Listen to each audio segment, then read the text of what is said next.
If you don't have any of these in your relationship, it's probably not a healthy one. That's not an attack. That's just the truth. And the truth is worth knowing. 5 things every healthy relationship has. Coming from a girl. So, the first one, and this one surprises people, is that you fight. A healthy relationship is not one without conflict. That couple that says they never argue, something is being swallowed somewhere. Conflict is not the problem. How you fight is the problem. You can disagree loudly, passionately.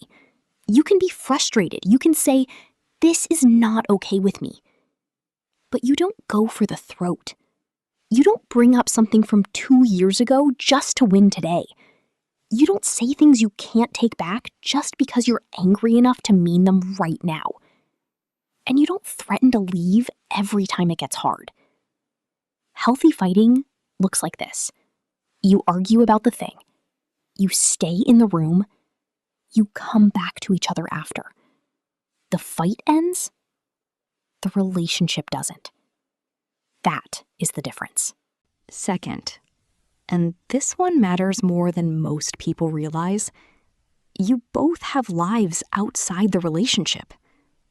Friends, goals, things you do just for yourself. A world that exists independently of them. It sounds romantic to be someone's everything. In movies, that's exactly how it's sold. But in real life, being someone's everything is exhausting for both people. When one person gives up their whole life to pour it into a relationship, the relationship becomes a pressure cooker.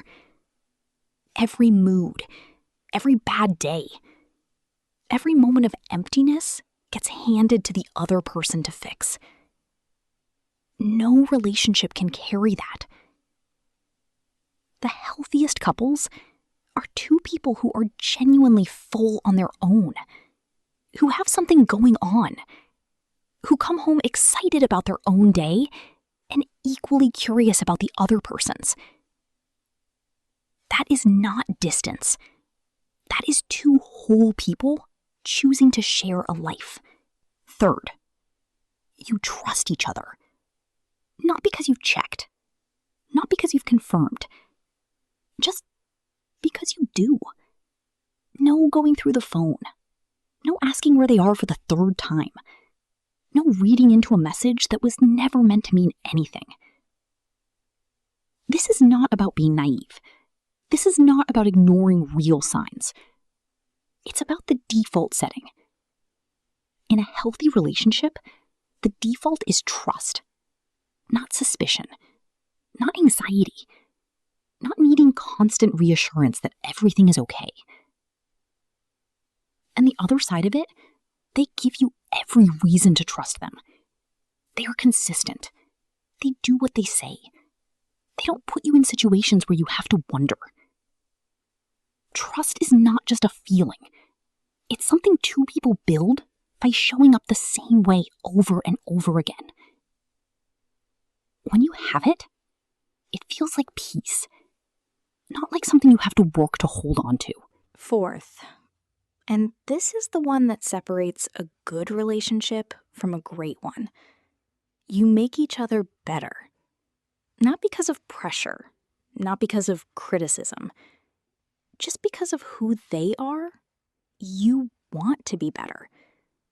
You see the way they handle hard things, the way they treat people, the way they keep going when it's difficult, and it makes you want to rise to it. You work harder. You're more patient. You're kinder. Not just to them, but to everyone.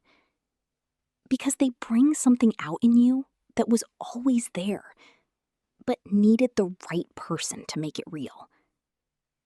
The version of yourself that exists inside that relationship is genuinely the best version of you. That is not a coincidence. That is them. And fifth, this one is quieter than the others, but it might be the most telling. You talk about the future together. Not in a big, serious sit-down conversation, just naturally.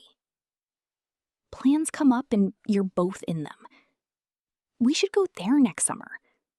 When we have a place of our own, I want you there for that. Nobody planned those sentences. Nobody decided to include the other person. It just came out that way. Because in their head, you're already there. That is one of the most real signs a relationship is healthy.